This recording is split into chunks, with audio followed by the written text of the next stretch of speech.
Hello everyone. तो आज जो ऑर्गेनाइजेशंस हो चुके थे उसके आगे कुछ और ऑर्गेनाइजेशंस बचे हुए थे, उनको आज हम लोग कंप्लीट कर लेते हैं और पढ़ते हैं आगे। तो जी4 जो है ये इसमें क्या होता है, ये यूएन में स्थायी सदस्यता के लिए जी4 होता है और सन 2005 में भारत, जापान, जर्मनी और ब्राज़ील इसमें जुड़े थे। इसके बाद है रेड क्रॉस जो है इसका जो हेडक्वार्टर है वो जेनेवा में है और 8 मई को रेड क्रॉस दिवस भी मनाया जाता है और जो कि 1863 में इसकी हेनरी ड्यूरेंट ने स्थापना की थी और ये 3 बार नोबेल प्राप्त कर चुके हैं। हेनरी ड्यूरेंट मतलब रेड क्रॉस जो संस्था है ये 3 बार नोबेल प्राप्त कर चुकी है, 1917, 1944 और 1963। अब आगे आते हैं इंटरपोल जो है इसका एस्टैब्लिशमेंट हुआ था 1923 और इसका हेडक्वार्टर जो है वो लियोन्स फ्रांस में है। इसके जो हेड है वो नासर अल रईसी हैं और इसमें 194 सदस्य हैं। 194वां जो सदस्य है वो किरीबाती है। अब आगे अरब लीग की जो स्थापना हुई थी 1945 में हुई थी काहिरा मिस्र में। अंकटाड का फुल फॉर्म इंपॉर्टेंट है, उसको एक बार देख लेते हैं। United Nations conference on trade and development. Again United Nations conference on trade and development. United Nations conference on trade and development. इसका हेडक्वार्टर जेनेवा में है और इसकी स्थापना 1964 में हुई थी अंकटाड की। अब अगला है यूएनडीपी मतलब यूनाइटेड नेशंस डेवलपमेंट प्रोग्राम। इसकी स्थापना 1965 में न्यूयॉर्क में हुई थी। ये क्या करता है, मानव विकास रिपोर्ट के आंकड़े प्रस्तुत करता है। और आगे यूनिसेफ मतलब United Nations children's fund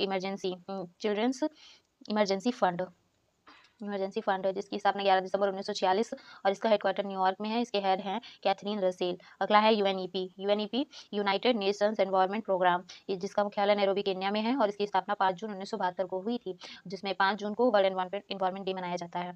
WWF world wild life fund, इसका जो हेडक्वार्टर है वो ग्लैंड स्विट्जरलैंड में है। इसकी स्थापना 1961 में हुई थी, जिसका शुभंकर ज्ञान पांडा है। अब आते हैं अगला है यूएनएफसीसी। ये भी इंपॉर्टेंट है, United Nations Framework Convention on Climate Change. ये यूपी ट्रिपल एस पेट में पूछा भी गया था 2022 में। United Nations Framework Convention on Climate Change, इसका हेडक्वार्टर बॉन जर्मनी में है। और एक है CBD Convention on Biological Diversity. एक है UNCCD United Nations Convention to Combat Desertification. ये जो तीनों हैं इनको बोला जाता है कंजर्वेशन की तीन बहनें, UNFCCC, CBD, UNCCD। अब आते हैं अगला क्वाड जो है ये 4 देशों का समूह है, जिसे क्वाड्रिलेटरल सिक्योरिटी डायलॉग। इसमें क्या होता है, इसमें 4 जो देश हैं वो भारत, ऑस्ट्रेलिया, जापान और अमेरिका है।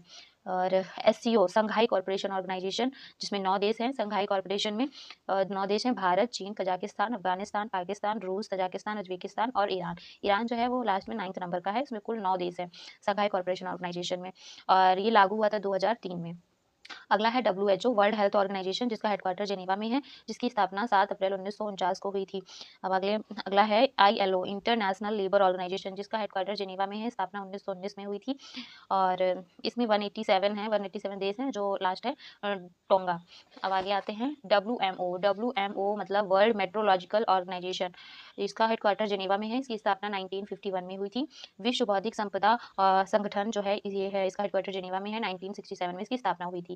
ग्रीन पीस का हेडक्वार्टर एम्स्टर्डम में नीदरलैंड में है और इसके हेड हैं जॉब साबिन।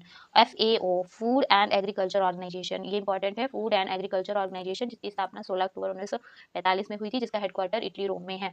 LON लीग ऑफ नेशंस, जिसकी स्थापना 10 जनवरी 1920 में हुई थी, जिसका हेडक्वार्टर जेनेवा में है। इसके संस्थापक थे वुड्रो विल्सन। UNFAO का इसका फुल फॉर्म देख लेते हैं, United Nations Food and Agriculture Organization, जो कि इसका भी जो हेडक्वार्टर है वो इटली रोम में है। अगला है IDA इंटरनेशनल डेवलपमेंट एसोसिएशन, जो वाशिंगटन DC में इसका हेडक्वार्टर है। एमनेस्टी इंटरनेशनल, इसकी स्थापना 1961 में हुई थी।